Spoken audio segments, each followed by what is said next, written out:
नमस्कार प्रणाम। तो कैसे हैं? आ गया फिर से विजय चौहान का एक नया गाना का पोस्टर और इस करेंगे इसी गाने पे कभी बातचीत। और गाने का टाइटल कुछ अलग है। इस गाने का टाइटल है पटवे की ना। कब और किस चैनल से रिलीज होगा तो आप सब जाएं और इस गाने को सुनेंगे।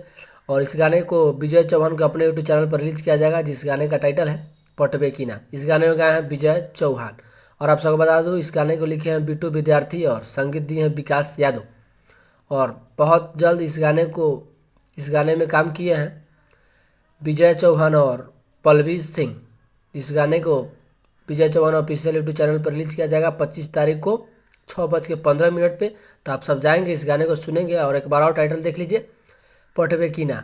जिस गाने को विजय चौहान सिर्फ गाए हैं और काफ़ी अलग इनका धमाका, एक अलग लेवल बजता है, चर्चा का विषय बना देते हैं। जिस गाने को लाते हैं उसी गाने पे काफ़ी लोग रील बनाते हैं। तो आप सब जाएंगे, ये भी गाना काफ़ी बेहतर होगा। और पटवे की ना जिस गाने का टाइटल है। तो चैनल पर नए हो तो चैनल को सब्सक्राइब कीजिएगा, वीडियो को लाइक कीजिएगा।